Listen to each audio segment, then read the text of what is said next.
하나님의 말씀은 창세기 11장 5절 한 절만 우리 같이 읽도록 하겠습니다.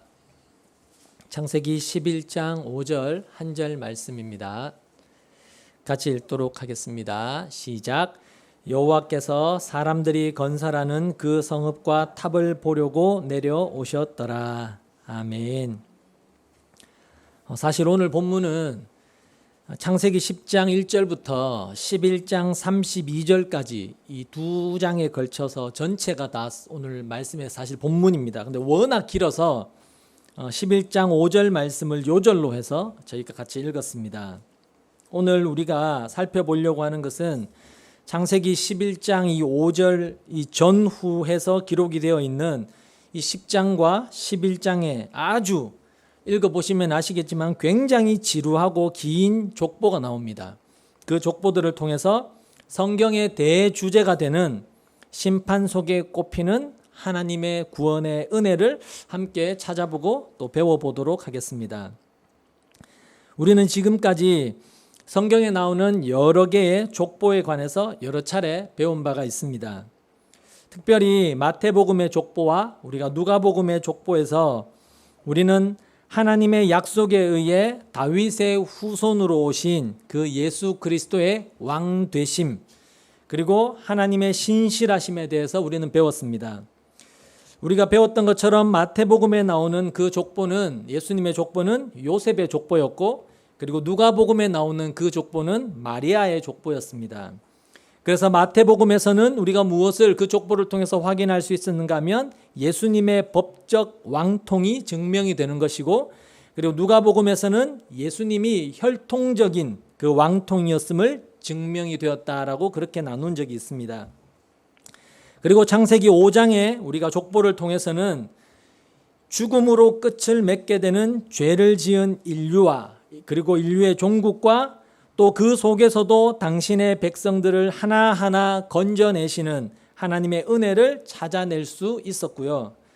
그리고 그러한 족보들, 마태복음의 족보와 창세기 5장의 족보와 그리고 오늘 우리가 살펴볼 이 창세기 11장의 족보를 하나로 연결을 쭉 하면 바로 하나님으로부터 시작되는 예수 그리스도의 족보가 완성이 됩니다. 그런데 그 예수 그리스도 속에는 바로 저와 여러분, 성도된 우리가 연합이 되어 있죠.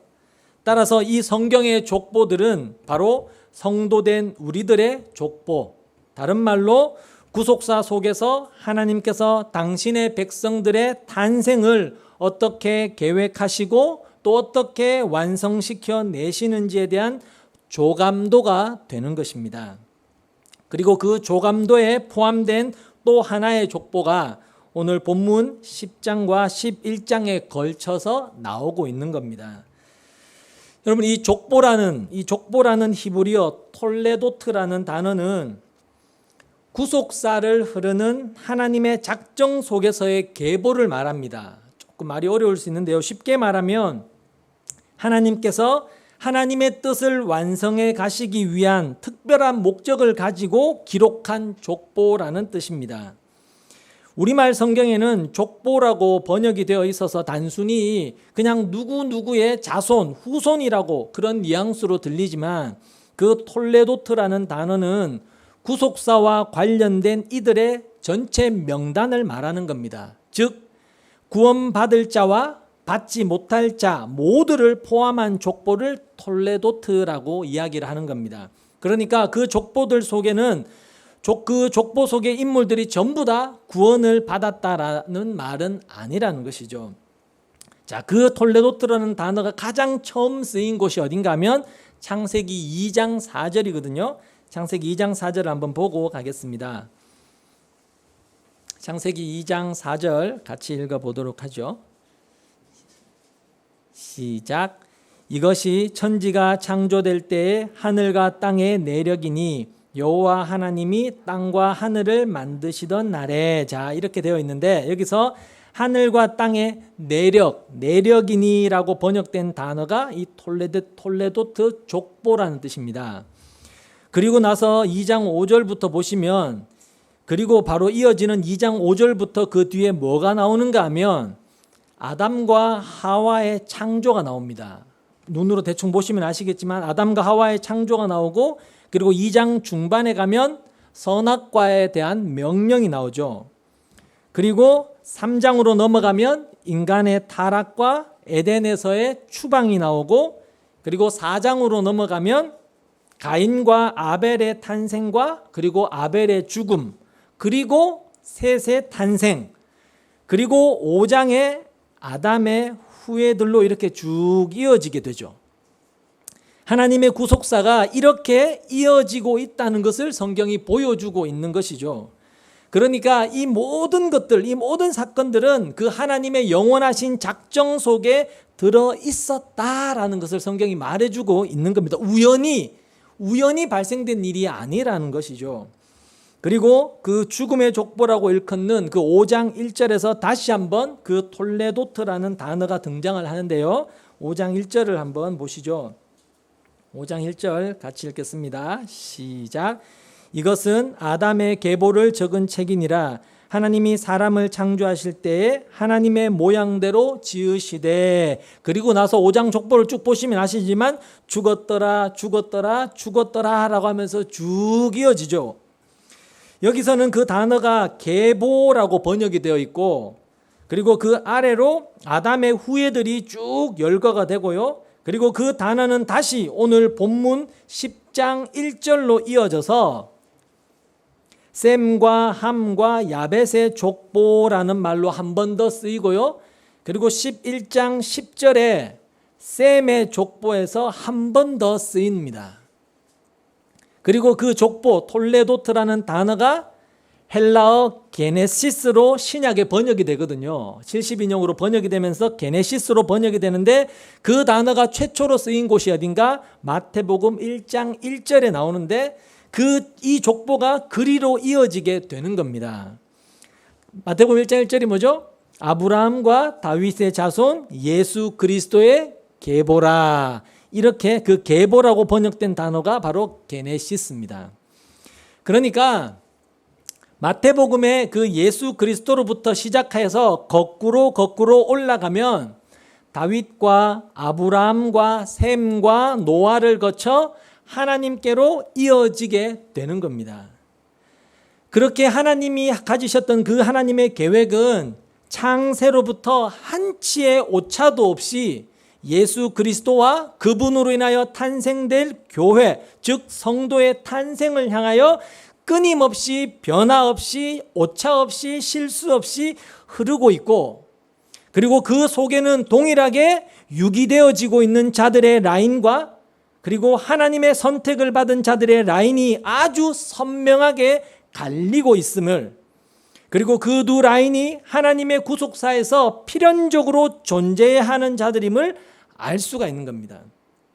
그러니까 하나님이 자기 백성을 구원하시는 그 구속사 속에서 사탄이나 마귀나 귀신들의 역할이 있었던 것처럼, 있는 것처럼 이 구속사 속에서 구원받지 못한 자들의 역할이 분명히 있다는 겁니다.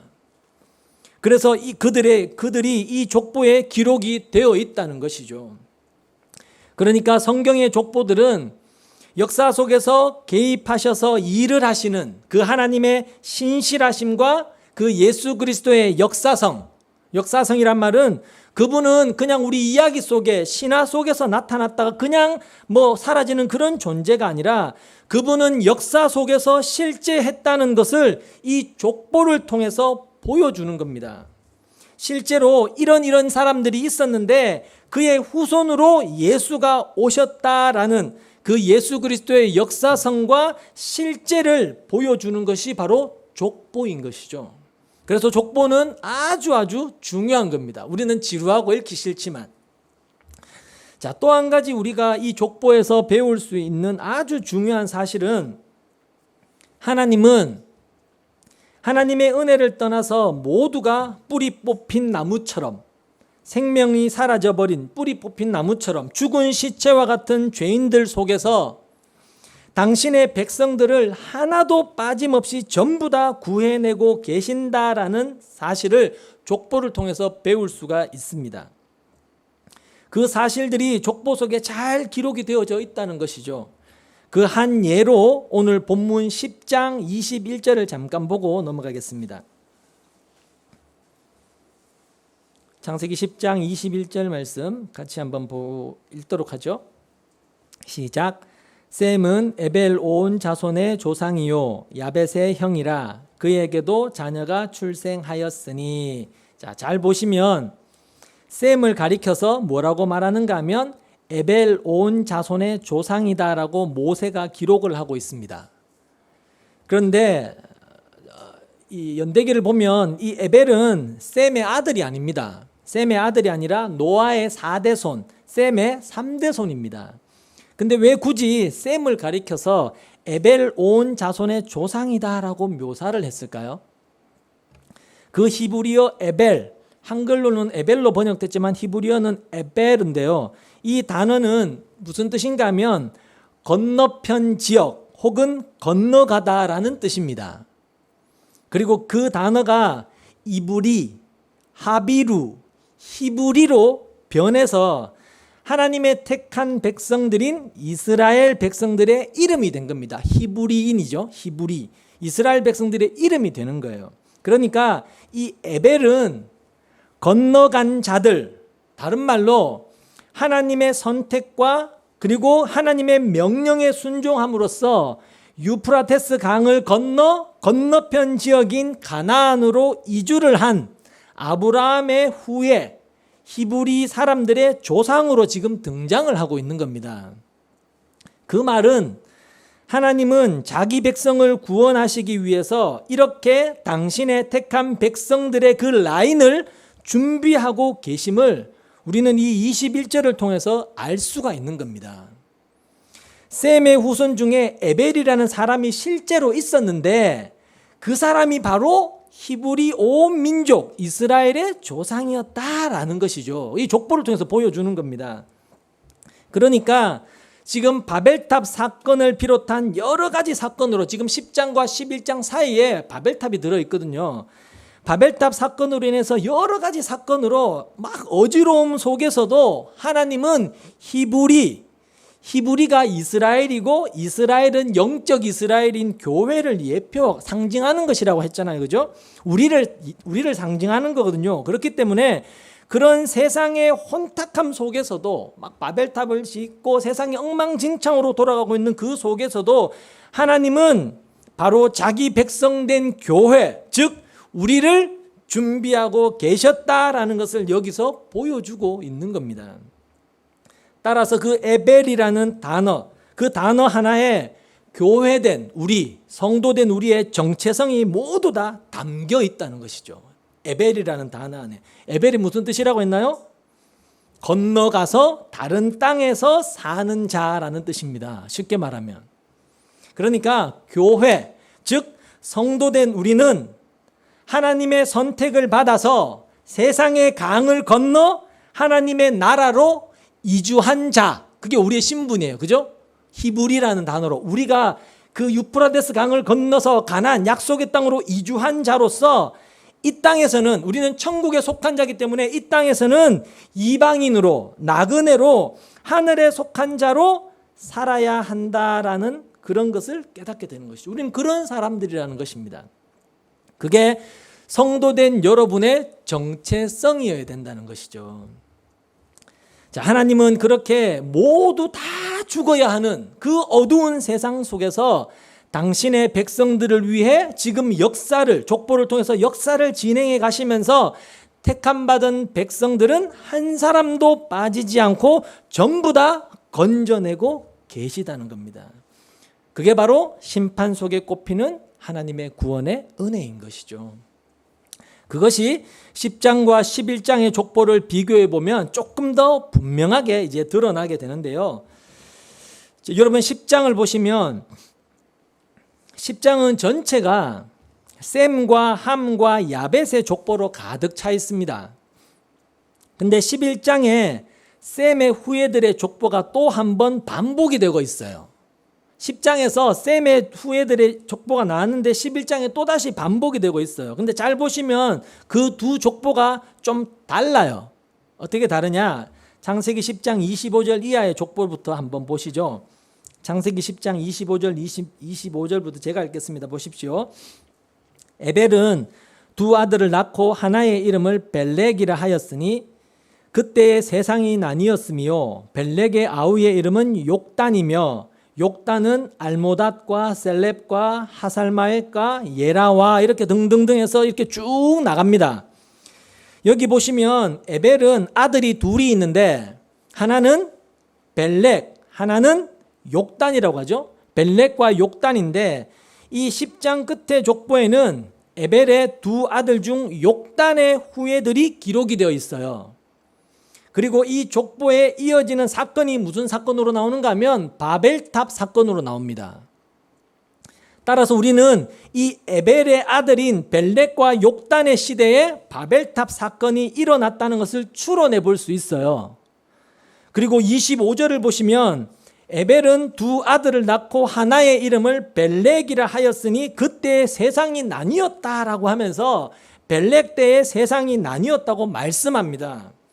그리고 벨렉이라는 이름에 각주까지 붙여놨죠. 그렇죠? 여러분 성경에 각주 붙어 있죠. 각주까지 붙어서 나눔이라고 알려주고 있어요. 그렇죠? 벨렉의 뜻이 바로 나눔이라는 뜻인 겁니다. 따라서 우리는 에벨의 아들 벨렉 때에 언어가 혼잡해지고 세상이 나뉘어졌다라는 것을 알 수가 있습니다. 그렇죠? 그런데 재미있는 게 이제 나오는데 재미있는 것은 25절에 쓰여져 있던 이 나뉘었다라고 번역된 단어, 그 팔라그라는 단어는 어떤 뜻인가 하면 나뉘었다는 건 어떤 뜻인가 하면 어떤 강한 압력에 의해서 쪼개지다, 나누어지다라는 뜻입니다. 그리고 그 단어의 명사가 바로 벨렉이에요. 나눔. 그리고 25절에 세상이라고 번역이 된 단어 에레츠는 흙, 땅이라는 뜻입니다. 따라서 그 어구를 직역해 보면 무슨 뜻인가 하면 그때의 땅이 큰 압력에 의해 쪼개졌다, 갈라졌다라는 뜻인 겁니다. 그러니까 하나님께서 세상의 언어를 혼잡하게 하셔서 인간들을 땅에 흩으셨을 때, 심판하셨을 때 그때 땅도 5대 양, 6대 주로 함께 갈라졌다라는 것을 우리는 알 수가 있는 겁니다. 어떤 압력에 의해서 그 땅이 갈라진 것이죠.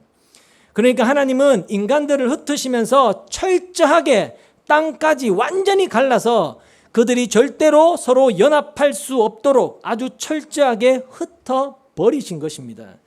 이게 저의 개인적인 주장이 아니고 여러분 대륙 이동설을 주장했던 독일의 유명한 학자 아시는지 모르겠지만 알프레드 베게너의 주장이고요. 그리고 조금만 자료를 찾아보시면 실제로 컴퓨터 그래픽으로 6대륙을 이렇게 맞추어 보면 정말로 하나로 이렇게 맞추어진다고 합니다. 그렇게 하나였던 땅이 이 벨렉 때 나누어진 겁니다. 어떤 거대한 힘에 의해서. 누가 그렇게 했을까요? 하나님이 그렇게 하신 겁니다. 하나님은 그렇게 자기들끼리 연합해서 하나님을 대적하여 하나님처럼 되려고 했던 자들을 완전히 흩으시고 땅까지 갈라버리신 겁니다. 여러분 지금 벨렉 때 땅이 나뉘어졌다고 했는데 벨렉은 노아의 아들인 셈의 4대 손입니다. 그리고 성경 연대기를 조금만 찾아보면 이 벨렉은 노아 홍수가 일어난 지 100년 뒤에 출생한 걸로 나옵니다. 그 말은 잘 들으십시오. 그 말은 노아의 홍수가 끝난 뒤 불과 100여 년이 지난 뒤에 인간들이 바벨탑을 쌓았다는 말입니다. 본문 창세기 11장 10절을 보시면 이렇게 되어 있죠. 셈은 홍수 후 2년 즉 그가 100세 때 아르박삿을 낳았다라고 되어 있고 그 후에 500년을 지내면서 후손들을 낳았다라고 되어 있죠. 그렇죠? 그리고 우리가 창세기 9장에서 확인했던 것처럼 노아는 홍수 후에도 몇 년을 더 살았는가 하면 350년을 더 살았어 950세에 죽었다고 되어 있거든요. 이걸 종합해 보면 그러니까 노아와 셈의 그 손자 손녀들이 지금 뭐라고 했다고요? 바벨탑을 쌓고 있다는 거예요. 노아와 셈의 손자 손녀들이 바벨탑을 쌓고 있을 때 홍수를 직접 경험하고 하나님으로부터 무지개 언약을 받았던 노아와 셈이 두 눈 뜨고 시퍼렇게 살아가고 있을 때였다는 거예요. 여러분, 홍수를 직접 경험한 하나님의 사람들, 노아와 셈의 목전에서 그의 후손들이 바벨탑을 쌓았다는 말인 겁니다. 여러분, 하나님이 노아에게 내려오셔서 노아야, 인간들이 내 앞에서 네피림 되고 거인 되고 용사 되고 유명한 자 되려고 하기 때문에 내가 이들을 쓸어버리겠다. 그러니까 너는 홍수를 만들어라 라고 하시면서, 방주를 만들어라고 하시면서 홍수를 내리신 거잖아요. 노아와 셈은 그것을 알고 그것을 직접 경험했던 사람입니다. 여러분, 퉁퉁 불어서 물에 둥둥 떠다니는 시체들을 그 눈으로 직접 목격을 했는데, 그 노아와 셈 앞에서 그의 손자 손녀들이 하나님 같이 되겠다고, 자기 인생은 자기가 알아서 살겠다고, 영웅 용사 되겠다고 바벨탑을 쌓고 있는 겁니다. 여러분, 인간들이 이렇게 악하다는 거예요.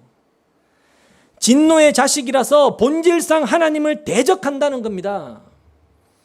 여러분, 노아와 셈이 사랑하는 손자 손녀들에게 그 하나님의 경고와 그리고 자신들이 겪었던 그 무시무시한 홍수 사건과 또 하나님이 친히 무지개 언약을 주시면서 하셨던 그 언약을 경고로 말해주지 않았을까요? 말해줬겠죠. 그럼에도 불구하고 그들은 그 말을 안 듣더라는 겁니다. 그 말을 안 듣고 바벨탑을 쌓더라는 겁니다. 하나님 앞에서 유명한 자 되고 싶고 하나님처럼 되고 싶어서 하늘에 닿고 싶고 자기 이름을 내고 싶어 하더라는 거예요. 그게 인간이라는 겁니다. 여러분, 우리의 마음이 바로 그 노아와 셈의 마음과 같아야 한다는 거예요. 노아와 셈은 알고 있었단 말입니다. 그들의 후손들이 계속 그렇게 바벨탑을 쌓아가면 어떻게 될지 그들은 알았단 말입니다. 하나님이 어떤 진노로 그들을 심판하실지 노아와 셈은 알았어요. 그러니까 안타까운 마음으로 손자 손녀들을 설득하지 않았겠습니까? 아유, 뭐 그렇게 살다가 그냥 죽어보라 이렇게 놔뒀겠습니까? 그 무시무시한 심판을 겪었는데, 동일하게 우리는 믿음으로, 하나님이 주신 그 믿음으로 이제는 물이 아니라 그 무시무시한 불의 홍수가 하늘로부터 내려져서 이 땅의 모든 것들을, 하나님으로부터 교만해져 있는 모든 것들을 태워버릴 것을 우리는 알고 있어요. 그런데 세상에 속한 우리의 자녀들은 여전히 물질주의, 성공주의, 고지론, 거인 숭배 사상과 같은 그 바벨탑을 지금도 계속 쌓고 있단 말입니다. 우리는 그들이 계속 그렇게 바벨탑을 쌓으면서 살아가면 끝이 어떻게 될지 이 말씀을 통해서 너무너무 잘 알고 있잖아요. 배웠지 않습니까? 또 그게 사실로 우리가 정말로 지식이 아니라 사실로 믿고 있다면, 그렇다면 그때 노아와 셈처럼 그들의 손자 손녀들을 향하여 애타는 마음으로 그들에게 경고의 메시지를 전했던 그 마음이 바로 우리의 마음이어야 한다는 거예요. 그런 안타깝고 애절한 마음으로 하나님 앞에 기도할 수 있어야 된다는 거예요. 하나님의 심판을 알기 때문에, 그 심판이 얼마나 무서운 것인지 알기 때문에 바벨탑을 쌓는 그들을 향하여 애타는 마음이 있어야 한다는 것입니다. 정말로 안다면요. 여기서 중요한 것은 그렇게 하나님의 경고를 쉽게 잊고, 아니 하나님의 존재 자체도 쉽게 잊어버리고 자신들의 꿈과 자신들의 야망과 자기들이 원하는 삶을 쫓아서 세상의 영웅이 되어서 하나님과 한번 맞짱 떠보자고, 하나님 없이도 나는 잘 살 수 있다라고 하나님과 맞짱 떠보자는 그 세상 속에서 하나님은 당신의 백성들을 구원하시기 위한 예수 그리스도로 이어지는 계보, 족보, 톨레도트를 혼자 열심히 성실하게 챙기고 계셨다라는 사실입니다. 이게 가장 중요한 겁니다. 그게 바로 창세기 11장에 나오는 족보인 겁니다. 창세기 11장 16절로 가보시죠. 우리가 조금 전에 읽었던 10장 말미의 족보는 에벨의 두 아들 중 누구의 족보라고 했나요? 욕단의 족보였습니다. 그런데 11장에서는 욕단의 형제 에벨의 또 다른 아들 벨렉의 족보가 등장해요. 11장 16절부터 26절까지 우리 같이 읽어볼까요? 같이 읽겠습니다. 시작. 에벨은 34세에 벨렉을 낳았고 벨렉을 낳은 후에 430년을 지내며 자녀를 낳았으며 벨렉은 30세에 우르를 낳았고 르우를 낳은 후에 209년을 지내며 자녀를 낳았으며 르우는 32세에 스룩을 낳았고 스룩을 낳은 후에 207년을 지내며 자녀를 낳았으며 스룩은 30세에 나홀을 낳았고 나홀을 낳은 후에 200년을 지내며 자녀를 낳았으며 나홀은 29세에 데라를 낳고 데라를 낳은 후 119년을 지내며 자녀를 낳았으며 데라는 70세에 아브람과 나홀과 하란을 낳았더라. 여러분, 이 11장의 벨렉의 족보에는 우리가 너무너무 잘 아는 우리의 믿음의 조상 아브라함이 등장하는 겁니다. 하나님은 바벨탑을 쌓다가 하나님으로부터 버림을 받는 죄인들의 무리 속에서 당신의 백성 에벨, 히브리, 이스라엘 그 교회를 준비시키고 계셨고 그들을 건지시기 위한 족보, 믿음의 조상이며 예수 그리스도의 조상이 될 아브라함의 족보를 이렇게 이어가고 계셨던 겁니다. 따라서 이 두 족보, 10장과 11장의 족보 사이에 들어있는 이 바벨탑 사건은 그저 단순하게 하나님을 대적하는 자들에 대한 하나님의 심판만을 경고하고 있는 메시지로 던지는 것이 아니라 하나님의 그 무시무시한 심판 속에서도 하나님께서 어떻게 인류의 역사에 친히 간섭하셔서 당신의 백성들을 건져내시는가에 더 악센트가 있는 겁니다. 인간은 홍수로 멸절된 뒤에 100년도 채 되지 않아서 또다시 바벨탑을 쌓는 존재들이지만, 그렇게 악한 존재들이지만, 그냥 불가능한 존재들이지만 하나님은 이런 족보를 준비하고 계시더라라는 것이 바로 이 바벨탑 사건 전체가 주는 메시지인 것입니다. 그러니까 이 데라와 아브라함의 족보는 마치 어둠을 뚫고 나오는 새벽빛과 같은 족보고, 인류의 원 역사를 이제 마감하면서 동시에 이제 구원의 역사를 태동시키고 있는 족보가 되는 겁니다. 이제 인류의 원 역사가 끝나고 구원 역사가 열리게 되는 것이죠. 누구로부터요? 아브라함으로부터요. 근데 그 아브라함도 원래는 다 죽어야 할 바벨론에 있었던 자였잖아요. 그죠? 갈대아, 바벨론에 있었던 자였지만 그에게 하나님이 친히 찾아가셔서 그를 통하여 구원의 역사를 이제 여시는 것입니다. 그게 바로 심판 속에 꼽히는 하나님의 구원의 은혜인 것이죠. 이렇게 하나님의 심판은 언제나 은혜를 베푸시기 위한 역설적인 행동이었으며 구원을 베푸시기 위한 전주곡이었던 것입니다. 단순히 심판해서 그냥 다 없애버리는 게 하나님의 목적이 아니라는 것이죠. 여러분 한번 잘 생각해 보십시오. 인류의 원 역사는 어떤 역사였나요?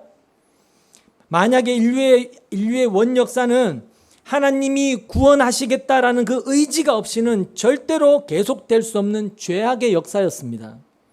하나님이 쓸어버리시면 언제든지 쓸어버리실 그런 더러운 역사가 원 역사였어요. 하나님은 선악과를 따먹은 아담과 하와를 즉시 죽여버리시면 되잖아요. 그냥 아예 없애버리고 새로 만드셔도 돼요. 근데 하나님은 그들을 즉시 죽여버리시지 않고 그저 에덴에서 추방하시면서 창세기 3장 15절에 원시 복음이라는 걸 주시고 그들에게 가죽옷을 지어 입히시죠. 그것은 추방이라는 그 심판에 하나님의 구원의 의지가 동행하고 있다는 증거인 겁니다. 그리고 동생 아벨을 살해한 가인을 즉시 죽여버리시지 않고 땅을 유리하는 저주를 내리시면서 동시에 그가 다른 이들에게 살해당하지 않도록 보호의 징표도 주셨죠.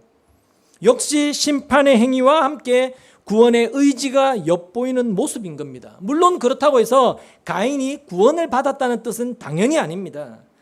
하나님께서 가인을 만약에 즉시 심판해서 처형하셨다면 그러면 그 후손 속에서도 하나님의 택한 백성이 나올 수 있기 때문에 하나님이 즉결 심판을 하시지 않았던 겁니다. 그러니까 하나님께서 가인을 즉시 심판하여 처형하지 않으시고도 살려두셨다라는 것은 하나님께서 그의 후손 속에서도 하나님의 백성들을 구원해 내실 것임을 암시하고 있는 것이죠. 그러니까 우리가 예배당 안에서도 셋의 후손만 있는 것이 아니라 가인의 후손들이 있고요. 세상에도 가인의 후손만 있는 것이 아니라 셋의 후손도 있다라는 것입니다. 여러분, 노아의 홍수 사건에서도 하나님은 세상의 모든 쓰레기들을 청소하시는 심판 속에서 당신의 백성들을 향한 구원의 의지를 방주와 그 노아의 7 식구를 통해 보여주셨던 것입니다. 마찬가지로 이 바벨탑 사건으로 모든 인류를 버리시는 그 현장에서 하나님은 에벨, 그 아브라함을 건지시는 것입니다. 이렇게 하나님의 심판의 최종 목적은 심판 그 자체에 있는 것이 아니라 당신의 백성들의 구원에 있는 겁니다. 이걸 우리는 반드시 기억해야 됩니다.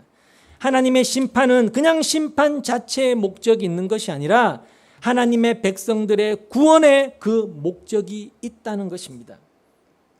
하나님은 적은 무리 8명의 그 당신의 백성들을 순결하게 보존하시고 구별하시기 위해서 더러운 죄와 죄인들을 전부 홍수로 익사시켜 버리시거나 최후의 불로 다 태워버리시는 것이 바로 심판이기에 구원받는 성도에게 그 심판은 유익이 되는 겁니다.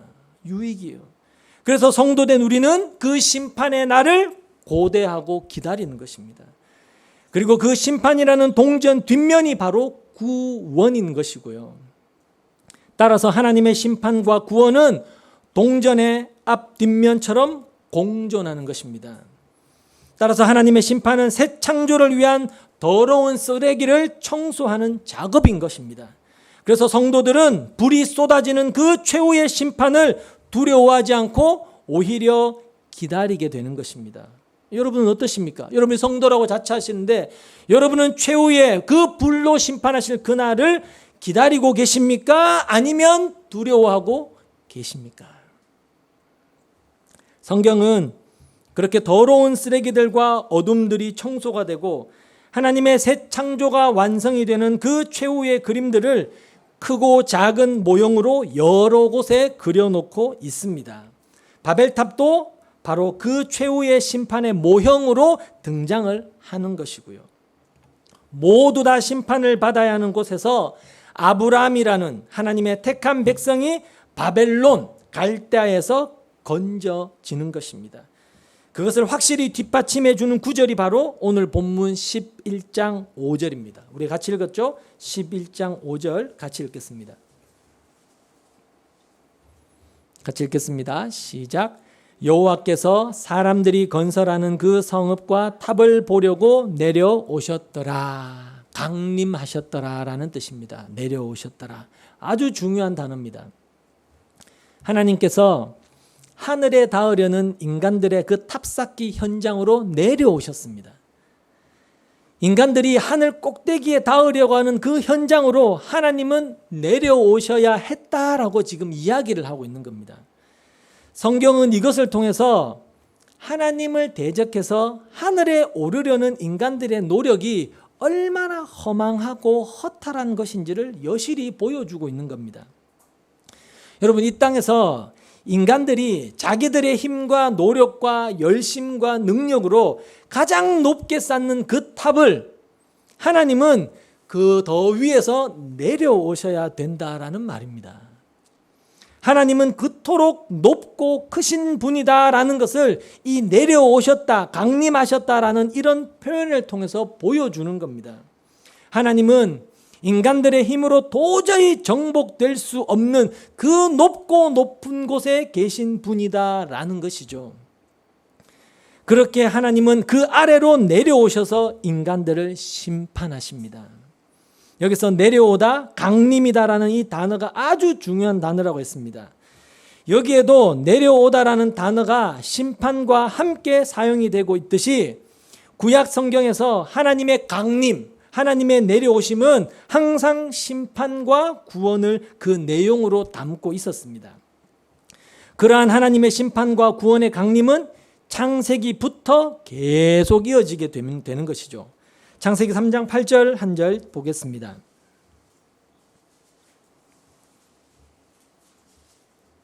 하나님의 강림이 어떻게 나타나는지를 보시죠. 창세기 3장 8절 같이 읽겠습니다. 시작. 그들이 그날 바람이 불 때 동산에 거니시는 여호와 하나님의 소리를 듣고 아담과 그의 아내가 여호와 하나님의 낯을 피하여 동산 나무 사이에 숨은지라. 하나님께서 죄를 지은 아담과 하와를 심판하시기 위해 강림하시는 장면입니다. 전에 우리가 이 구절을 공부할 때 함께 살펴봤지만 하나님께서 아담과 하와를 찾아오시는 그 날에 대한 표현이 굉장히 재밌습니다.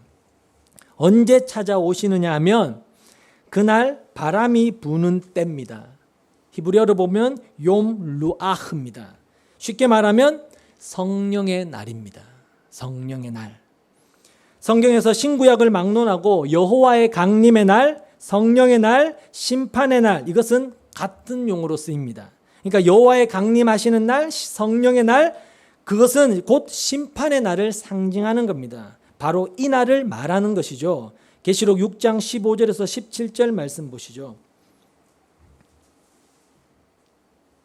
계시록 6장 15절에서 17절 말씀입니다.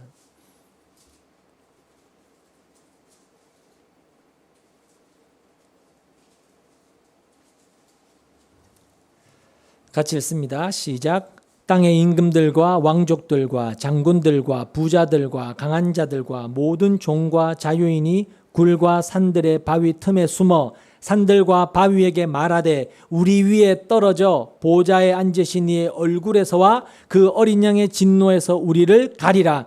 그들의 진노에 큰 날이 이르렀으니 누가 능히 서리요 하더라. 바로 이 날인 겁니다. 창세기 3장 8절에 그 날도 바로 이 날을 이야기하는 겁니다.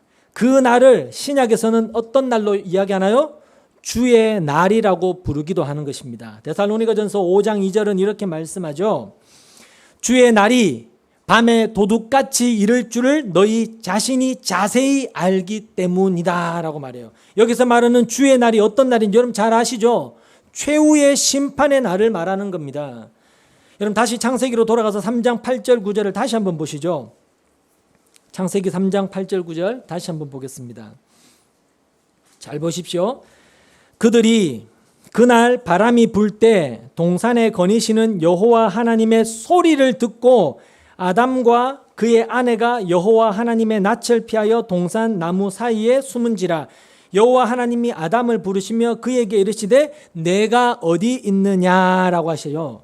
자, 8절에 소리라고 번역이 된 단어, 그 콜이라는 단어는 음성이 아니라 사운드입니다. 소리 혹은 천둥 소리를 의미하는 단어입니다. 거기에서 소리를 아담아라고 부르시는 하나님의 음성으로 이해하시면 안 된다는 거예요. 하나님이 아담아라고 부르시는 그 부르심은 언제 나오는가 하면 뒤에 9절에 나와요. 9절에 아담이 사운드, 천둥 소리 같은 여호와의 강림하시는 소리를 듣고 두려워서 나무 뒤에 숨자 하나님께서 아담아 내가 어디 있느냐라고 부르신 겁니다. 따라서 8절에 하나님의 소리는 하나님의 음성이 아니라 하나님이 강림하시는 소리였던 겁니다. 그렇죠? 하나님이 찾아오시는 소리였어요. 구약의 기록을 잘 보시면 하나님의 강림은 하나님의 내려오심은 항상 소리와 함께 임해요. 그리고 그때마다 심판과 구원의 메시지가 떨어졌습니다. 몇 구절만 살펴볼까요? 출애굽기 19장으로 한번 가보시죠. 출애굽기 19장 16절부터 보겠습니다. 출애굽기 19장 16절에서 21절 말씀까지 같이 보겠습니다.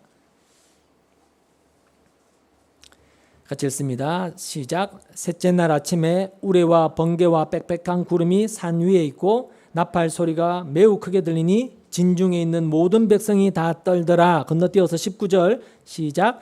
나팔 소리가 점점 커질 때에 모세가 말한즉 하나님의 음성으로 대답하시더라.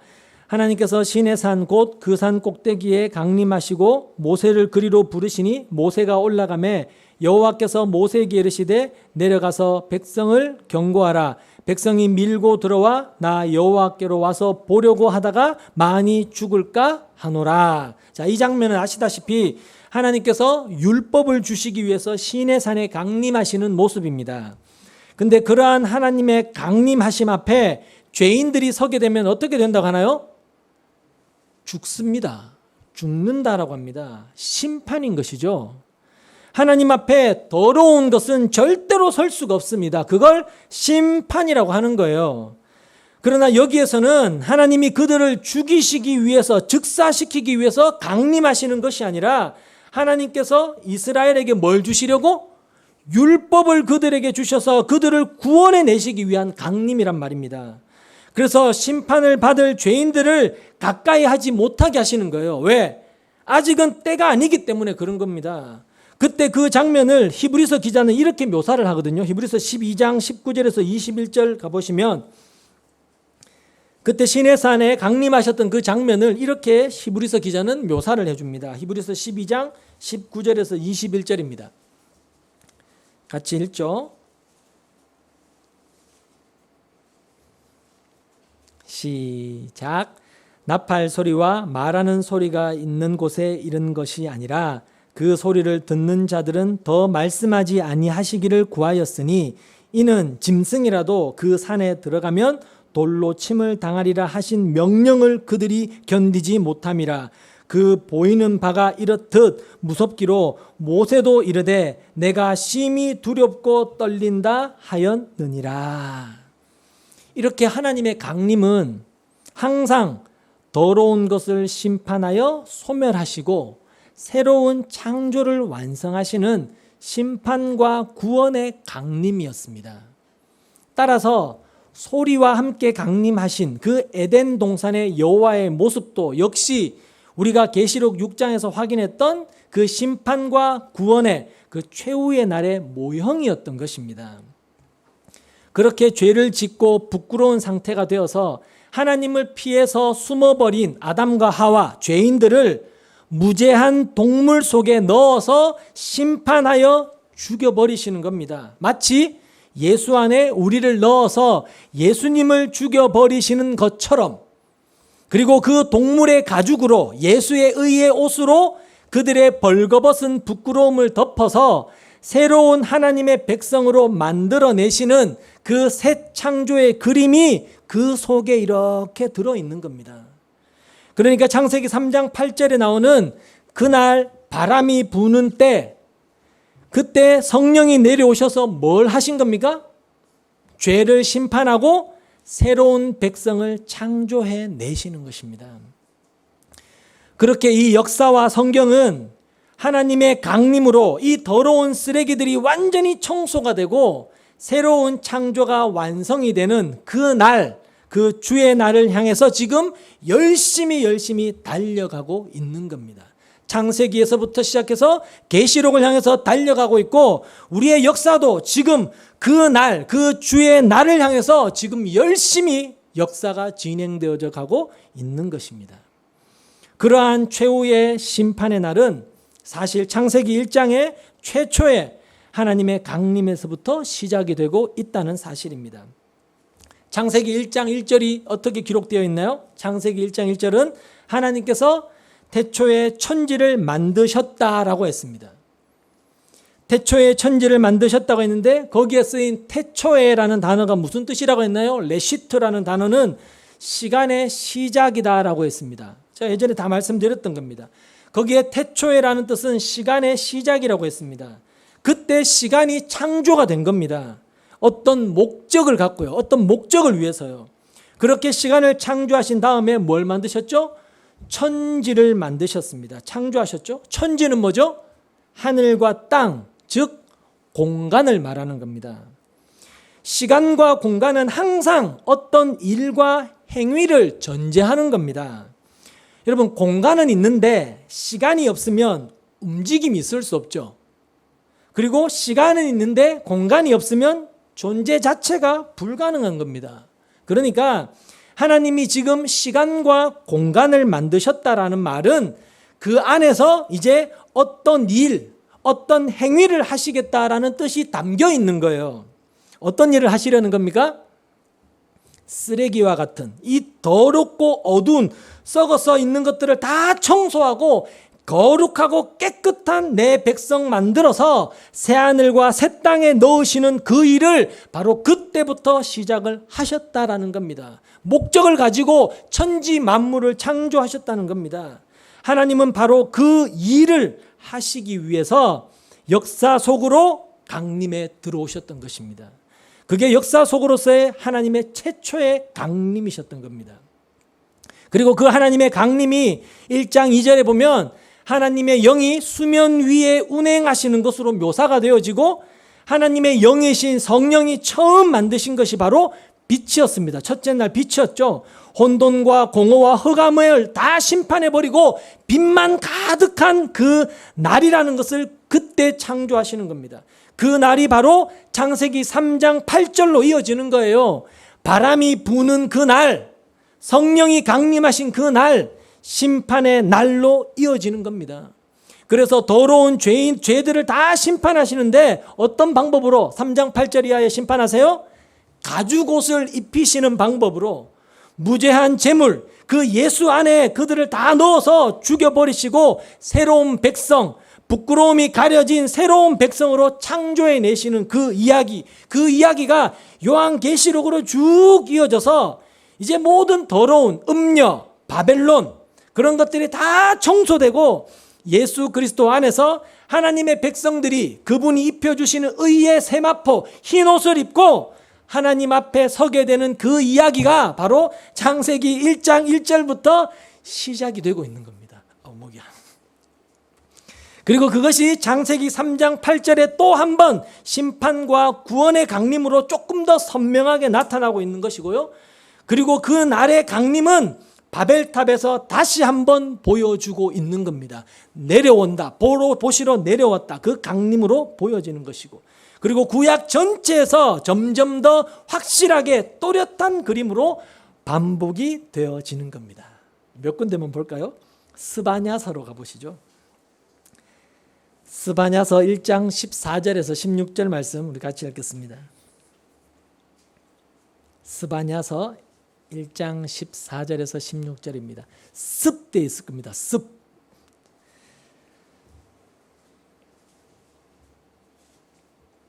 찾으셨으면 같이 읽겠습니다. 시작.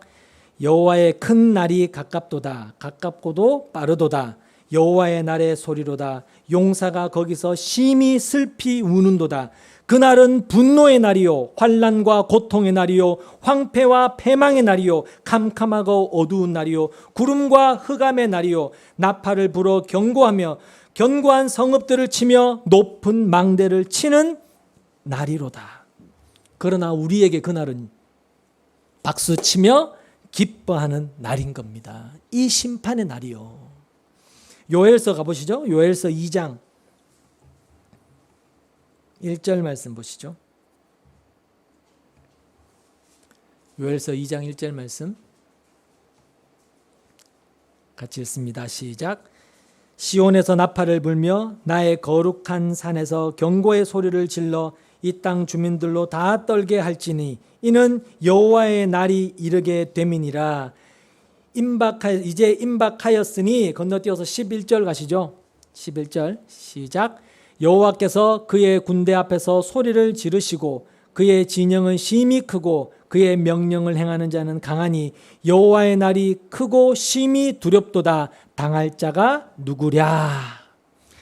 바벨론과 음녀가 전부 멸절되는 그 심판의 날이 우리는 기뻐 뛰며 어린 양의 혼인잔치 안으로 들어가는 바로 그 날인 겁니다. 이렇게 하나님의 백성들 이외의 모든 것들은 쓰레기처럼 깨끗하게 불타서 치워질 겁니다. 그런데 그들을 청소하는 하나님의 도구가 뭐냐? 바로 하나님의 불, 빛이라는 겁니다. 불, 빛이라는 거예요. 계시록 20장으로 가보겠습니다. 계시록 20장 9절 10절 말씀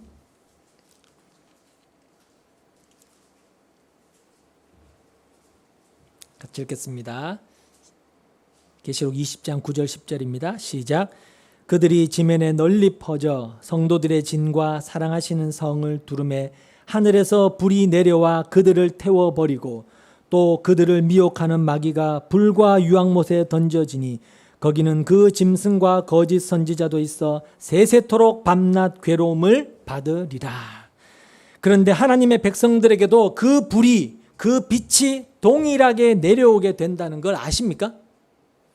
그런데 그 동일한 빛, 동일한 불이 세상에게는 심판의 불이 되지만 하나님의 백성된 우리에게는 오히려 치료의 빛으로, 완성의 빛으로 온다라고 성경이 말하고 있다는 겁니다.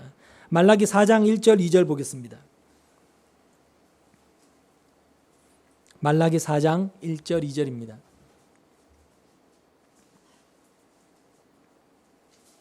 마태복음 바로 앞에 있습니다. 같이 읽겠습니다. 시작. 만군의 여호와가 이르노라. 보라, 영광로 불 같은 날이 이르리니 교만한 자와 악을 행하는 자는 다 지푸라기 같을 것이라. 그 이르는 날에 그들을 살라 그 뿌리와 가지를 남기지 아니할 것이로되 내 이름을 경외하는 너희에게는 공의로운 해가 떠올라서 치료하는 광선을 비추리니 너희가 나가서 외양간에서 나온 송아지 같이 뛰리라. 여러분, 이 구절은 그냥 몸 아픈 사람 치료의 광선을 발해서 고쳐준다 이런 구절 아닙니다. 보시면 하늘에서 용광로 같은 불이 내려와 악한 자들을 다 태워서 쓰레기 청소하듯이 다 청소해 버리시는데 어떤 자들에게는, 어떤 자들이 누구죠? 하나님을 경외하는 자들. 오늘 읽었던 시편 33편에 하나님을 경외한 자들을 누구라 했는지 기억나십니까? 하나님의 인자하심을 구하는 자, 하나님의 은혜와 긍휼을 구하는 자들에게는 그 불이 뭐가 돼요? 공의로운 햇빛이 되어서 치료하는 광선이 되어서 그들을 깨끗하게 치료하여 새로운 창조물로 완성시킨다는 거예요. 그럼 그 불은 뭘까요? 그 불은 무슨 불일까요? 바로 성령의 불인 것입니다. 성령의 불인 겁니다. 그러니까 그 성령의 불이 이 땅에 내려와 쓰레기들을 다 청소하실 때 그 성령이 어떤 존재인지도 모르고 자신의 인생과 역사를 해석할 수 있는 안목을 갖지 못해서 자기 마음대로, 자기 욕망대로, 자기 욕구대로, 자기 하고 싶은 대로 살았던 사람들은 다 그 불에 타버리게 되는 거예요. 그리고 영원히 그 불이 떠나지 않아서 그 불 속에서 함께 영원토록 고통당하는 곳, 거기가 지옥입니다. 지옥. 그러나 그 성령의 불은 하나님의 백성들에게는 은혜의 불, 평안의 불, 치료의 불, 완성의 불이 되어지는 것입니다. 여러분, 이것보다 우리에게 더 감사한 게 어디 있다는 말입니까? 그리고 은혜의 빛, 사랑의 빛, 치료의 빛이 영원히 우리에게 비추면서 우리와 함께하는 그곳, 하나님과 영원토록 함께하는 그곳이 어디죠? 천국인 것입니다. 계시록 22장 5절은 이렇게 말씀합니다. 다시 밤이 없겠고 등불과 햇빛이 쓸데없으니 이는 주 하나님이 그들에게 빛이심이라. 그들이 세세토록 왕노릇 하리로다. 여러분, 너무너무 멋진 말입니다. 우리가 세세토록 왕노릇하는 그 천국에서 우리를 비추시는 그 빛이 뭐라고 성경이 말하는가 하면 하나님 그분이시다라고 말해줍니다. 그렇죠? 그러니까 용광로처럼 이 땅에 내려와서 더러운 죄들을 다 태워버리고 죄인들을 싹 다 청소해버리시는 그 불은 바로 하나님 자신이신 것입니다. 그렇게 더러운 것들이 모두 태워지고 새로운 것들이 완성이 되는 그 날이 바로 2000년 전에 오순절날 마가의 다락방에서 바람 같은 소리와 함께 나타나서 불의 혀같이 당신의 백성들에게 임하는 성령의 모습으로 모형으로 나타나셨던 겁니다. 장차될 그 일을 모형으로 2000년 전에 실제로 우리에게 보여주셨던 겁니다. 그 일로 인하여 하나님의 구원받은 백성, 교회라는 하나님의 백성들이 구별이 되고 그들을 제외한 이 세상과 그들에게는 반대로 어떻게 돼요? 이 세상은 어떻게 될까요? 버림을 받게 되는 겁니다. 유기되는 겁니다. 그 당시 때 하나님의 큰 일을 말했을 때 그 소리가 들려서 어찌할꼬 하는 자들이 생기는 반면에 그 소리를 듣고 조롱하고 비웃는 자들이 있었죠. 그렇게 분명하게 구분이 되어지는 겁니다. 여러분, 지금 이 주일, 바로 이 날, 주님의 날, 이 주일이, 이 주의 날에 여러분이 여기에 모여서 예배를 드리는 것은 제가 지난번에도 말씀드렸지만 어떤 면에서는 여러분이 지금 세상을 향하여 심판을 선포하고 있는 겁니다. 세상을 심판하고 있는 거예요. 이 어두운 세상, 암흑 같은 세상, 자기가 주인이 되어서 전부 살아가고 있는 이 세상 속에서 하나님의 그 빛을 받은 빛의 자녀들이 그들과는 지금 다른 일을 하고 있는 거잖아요. 여기 와서 예배드리지 않고 자기 마음대로 사는 것과 다른 일을 하고 있지 않습니까? 그래서 우리는 그들과 다르다라는 것을 이 날로 보여주는 거예요. 이 날로요. 그걸 심판이라고 하는 겁니다. 구원이 벌어지고 있고 심판이 임하고 있다는 것을 볼 수 있어야 돼요. 그리고 그 심판은 최후의 심판 때 우리의 눈으로 가시적으로 물리적으로 완성이 되어지는 겁니다. 이 날을 알지 못해서 이 날을 자기 마음대로 쓰는 사람들은 그때 다 불살라 버리게 되고요. 우리는 거룩하게 구별되어서 그 찬란한 빛만 가득한 하나님이 빛이 되셔서 우리를 비추시는 그 새하늘과 새 땅으로 들어가게 되는 겁니다. 여러분, 그 이야기가 성경 전체 이야기고 그게 창세기 1장부터 계시록 끝까지 반복되어지고 있는 이야기란 말입니다. 그러니 너희들은 어떻게 하는 것이 마땅하냐라고 지금 우리에게 질문하시는 겁니다. 세상은 그 무시무시한 마지막 날에 산들과 바위에게 제발 나 좀 가려달라고 애걸복걸하게 될 겁니다. 하나님을 알지 못하는 자들에게는 그때 강림하시는 그 하나님의 불은 마치 드라큘라가 햇빛을 보면 자기 몸이 타서 녹아버리기 때문에 햇볕을 무서워하고 싫어하는 것처럼 하나님의 강림이 반갑지가 않는 겁니다. 무섭고 두렵기 때문에 제발 하나님의 눈에서 그 어린 양의 진노에서 나를 좀 가려달라고, 바위야 나 위에 떨어져서 육포를 만들어도 괜찮으니까 가려달라고 소리치게 되는 겁니다. 여러분, 그들이 지옥 가는 거예요. 그러나 지금부터, 지금 이 땅의 삶에서부터 그 하나님의 불에 익숙한 사람들은 그 찬란한 빛을 감격 속에서 맞이하게 될 겁니다. 왜? 그들은 하나님의 그 빛, 하나님의 그 불을 이 땅에서 계속 경험하며 살았기 때문입니다. 그리고 그 성령의 불이 자신에게 유익이라는 것을 삶에서 경험으로 확실하게 알고 있기 때문에 환영하면서 끌어안을 수가 있는 겁니다. 그럼 여러분 어떠십니까? 정말로 하나님의 그 불에 익숙하십니까? 여러분은 지금 성령의 불을 인지하고 계세요? 그 불이 우리 안에서 어떻게 감지가 되고 있나요? 여러분, 저와 여러분은 아브라함처럼 전부 불타버릴 그 바벨론에서 하나님의 은혜로 건짐받은 자들입니다. 그렇죠? 그래서 우리는 구원을 받았습니다. 구원을 받았습니다. 당연히 가나안에 천국에 들어가게 될 것입니다. 그러나 성도는 그러한 구원받은 그 현실을 이 땅에서 자신의 삶 속에서 실제화되어지는 과정을 거치게 돼요. 그 구원의 현실이 우리의 삶에 실제화되어지는 그 시간을 거쳐야 되는데 그 시간이 만만치 않는 겁니다.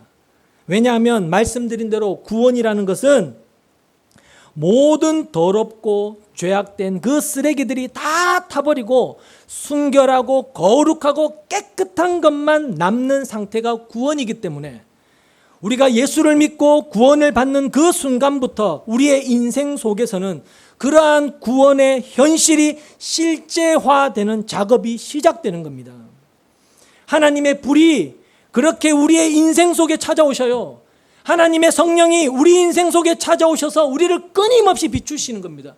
끊임없이 비추시고 우리 안에 감추어져 있는 그 죄들을 끊임없이 들추어내시는 거예요. 그리고 태우시는 것입니다. 따라서 성령은 이 땅에 내려와서 우리에게 무슨 기적 체험해주고 우리 소원 성취시켜주고 무슨 이상한 말을 하게 하는 그런 값싼 분이 아니라 말씀의 검으로 우리의 영과 혼과 골수를 찔러서 쪼개버리고 우리의 죄를 불태워버리는, 우리를 깨끗하고 거룩하게 만들어 가시는 분이 성령이신 겁니다. 그리고 그런 일들이 우리의 삶 속에서 일어날 때 당연히 아플 수밖에 없죠. 아플 수밖에 없어요. 여러분, 우리의 죄, 우리의 허물, 집착, 중독, 옛 자아 속에서 살던 것들이 어디 다른 데 있나요? 여러분, 호주머니에 있나요? 여러분, 집에 놔두고 오셨나요? 아니잖아요. 그게 전부 다 내 뼈 속에, 내 혈관 속에, 내 몸 속에, 내 세포 속에 있기 때문에 그걸 끊어내고 잘라내고 그걸 불살라내는 그 작업이 만만치 않아요. 고통스러울 수밖에 없는 겁니다. 그러나 그걸 제거해내고 온전한 자로 지어져 가는 것이 바로 성화, 거룩이기 때문에 구원받은 우리의 삶 속에서는 반드시 그 구원의 현실화되는 작업이 있어야 된단 말입니다. 그렇게 성령의 불이 우리를 태우는 일들이 우리의 인생 속에서 있어야 그 불은 우리에게 무엇을 하는 분인지, 그 불이 우리에게 얼마나 유익이 되는지를 알아야 여러분, 나중에 그 불이 실제로 강림하셨을 때 그 불을 내가 두려워하지 않고 무서워하지도 않고 익숙하게 그 불을 끌어안을 수 있게 될 거 아닙니까? 그렇게 되려면 우리는 이 땅에서부터 그 빛을 많이 경험해야 되는 것입니다. 어떻게 해요? 내 인생이 불살라지는 경험을 많이 해야 되는 겁니다. 내 자아를, 내 죄를 씻는 작업들을 많이 하셔야 됩니다. 그게 우리에게 때로는 질병으로 올 수도 있고요. 때로는 그게 가난으로 올 수도 있고요. 때로는 자식이 속썩이는 것으로도 올 수 있고요. 수많은 고난으로 우리에게 찾아오는 겁니다. 그걸 성도의 환난, 고난이라고 하는 것입니다. 그때 우리는 그 불살라짐 속에서 연단을 받는 거예요. 연단을 받아서 정금같이 단련되어져 가는 겁니다. 그들이 바로 그 빛이, 그 불이 어색하지 않는 자들인 것입니다. 그 빛을 자신의 인생 속에서 계속해서 경험했으니까 그 빛이 나를 어떻게 완성시킬 것인지를 내가 진짜로 아니까 그 빛이 마지막 날 나에게 쫙 비쳤을 때, 그 불이 나에게 떨어졌을 때 그 빛을 환영하며 기쁨으로 끌어안을 수 있는 겁니다. 그러나 그 빛을 겪어보지 못한 사람, 이 땅에서도 그 빛을 체험하지 못한 사람은 그 빛이 두려울 수밖에 없을 겁니다. 여러분, 평생 나만을 위해 살면서 그 빛에 자신의 죄를 불살라 본 적도 없고 그래서 단련되고 연단된 적이 없으니까 여러분, 그 빛을 받아들일 수가 없는 겁니다. 불편한 겁니다. 드라큘라처럼요. 따라서 우리는 우리의 인생 속에서 그 빛을 자꾸 경험함으로써 자신의 죄악된 모습이 들추어질 때 끊임없이 그것을 끊어내고 하나님의 말을 잘 듣는 자로, 거룩한 자로 변화되어져 가야 하는 것입니다.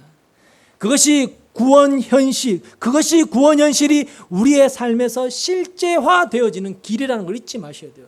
구원 받았죠. 우리는 가나안 땅에 들어갔습니다. 우리는 이미 신분적으로 구원 받았죠. 하지만 그 구원이 우리의 현실 속에 실제화되어지는 작업을 반드시 거쳐야 된다는 걸 잊지 마셔야 돼요. 그런데 오늘날 성도라고 자처하는 자들이 이런 성령의 불, 이런 하나님을 이용하여 지금 무엇을 구하고 있는지 한번 돌아보십시오. 돌로 떡 만들어 달라고 하고 싶고, 그죠? 돌로 떡 만들고 싶어 하고, 성전 꼭대기에서 내가 뛰어내리면 슈퍼맨이 쫙 뛰어서 날아다니고 싶어 하고 있지 않나요?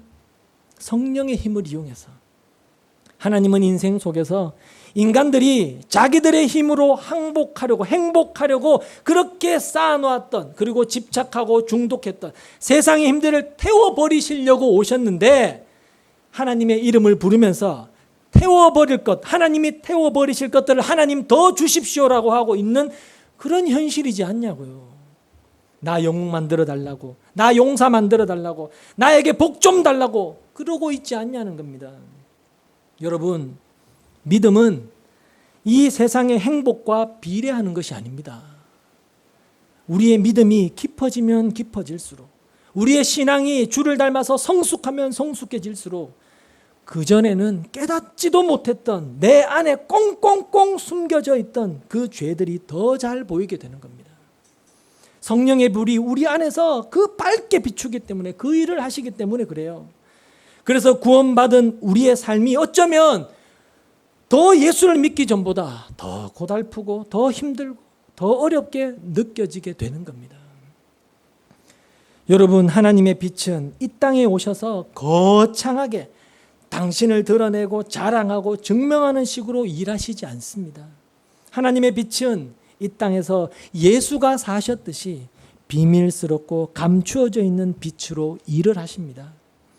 여러분, 엘리야가 이세벨의 살해 위협을 받고 두려워서 그 절망감에 빠져 하나님을 만나기 위해 40일을 걸어서 하나님의 산 호렙에 이르렀을 때 하나님은 크고 강한 바람이나 지진 가운데 계셨던 것이 아니라 세미한 음성 가운데 계셨던 것처럼 하나님은 이렇게 보잘것없고 이렇게 고통스러워 보이는 우리의 인생 속에 비밀스러운 빛으로 세미한 음성으로 찾아오셔서 우리로 고통을 이기고 슬픔도 이기고 자신의 죄를 잘라내는 자로 만드시기 위해서 오시는 분이지, 우리의 인생을 금칠시켜주고 우리의 인생을 더 행복하게 로또 인생 만들어주기 위해서 오시는 분이 아니라는 겁니다. 그러니까 예수 믿으면서 여러분 그런 거 기대하지 마셔야 돼요. 우리가 천국을 소유한 자로 변해가야 되는 것이지, 우리가 이미 천국을 소유했잖아요.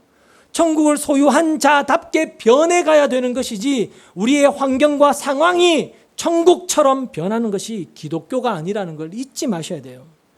하나님은 우리를 당신의 거룩한 백성 만들기 위해서 불러 오시는 것입니다. 불로. 그 불에, 그 빛에 여러분은 그래서 익숙해지셔야 합니다. 그래야 최후의 종말 때 하나님이 그 빛으로, 그 불로 우리를 쬐실 때 그 빛을 감사함으로, 그 불을 기쁨으로 안을 수 있게 되실 겁니다. 이것이 바벨탑 사건과 양쪽에 들어있는 족보 속에 담겨있는 메시지인 겁니다. 심판 속에 꼽히는 구원의 은혜. 여러분은 바벨탑의 현장에서 아브라함을 그 마음속에 품고 계셨던 하나님의 뜻을 헤아리실 수 있으셔야 됩니다. 결국 바벨탑의 심판은 하나님의 백성들의 창조로 이어지게 된다는 것을 잊지 마셔야 돼요. 여러분의 삶 속에서 여러분이 지금 쌓고 있는 그 바벨탑들이 하나하나 무너져 가거든, 내가 지금 하나님의 순결한 백성으로 지어져 가고 있는 중이구나라고 기뻐하셔야지, 아니 왜 하나님 나에게 이걸 빼앗아 가세요, 왜 이것까지 다 태우세요 라고 하셔서는 안 된다는 겁니다. 그렇게 해서 우리를 완성해 가시는 겁니다. 그렇게 자신의 인생 속에서 하나님의 빛을, 그 타는 불을 자주 경험한 사람이 마지막 날 소멸하는 불로 이 땅에 오시는 하나님을 만났을 때 어색하거나 무서워하지 않을 수 있는 겁니다. 왜? 그분이 이미 내 인생 속에서 내 죄를 어떻게 태워가셨는지, 그리고 그게 어떻게 나에게 기쁨과 유익이 되었는지를 내가 이미 많이 경험했기 때문에 그 불이 전혀 무섭지 않는 겁니다. 그 불은 나에게 유익이 되는 불이니까요. 그러나 그걸 하나도 경험하지 못한 사람은 그 불이 무서울 수밖에 없을 것입니다. 그리고 그 소멸하는 불에 싹 다 타버리게 될 것입니다. 마지막으로 베드로서 3장 11절 이하의 말씀을 결론으로 읽고 마치겠습니다. 베드로서 3장 11절에서 13절 말씀입니다.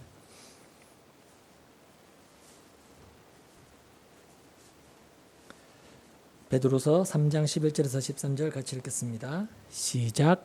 이 모든 것이 이렇게 풀어지리니 너희가 어떠한 사람이 되어야 마땅하냐. 거룩한 행실과 경건함으로 하나님의 날이 임하기를 바라보고 간절히 사모하라. 그날에 하늘이 불에 타서 풀어지고 물질이 뜨거운 불에 녹아지려니와 우리는 그의 약속대로 의가 있는 곳인 새하늘과 새 땅을 바라보도다. 여러분, 하나님의 불이 여러분의 인생 속에 떨어질 때 여러분은 새하늘과 새 땅, 우리의 그 거룩한 완성의 날을 바라보시면서 저기에 하나님이 나를 넣기 위해서 하나님의 불이 내 삶에 지금 떨어지고 있구나라고 생각하시면 여러분 기쁨으로 견딜 수 있을 겁니다. 엉뚱한 데 목적을 두고 사니까 이 하늘나라가 얼마나 소중한지 모르니까 그 불로 우리를 단련하는 그 시간이 그저 고통스럽고 그저 괴롭게만 느껴지는 것입니다. 부디 영생을 소유한 자로서 하늘을 바라보시고 영생을 소망하시는 저와 여러분 되시기를 주님의 이름으로 간절히 소망합니다. 기도하겠습니다.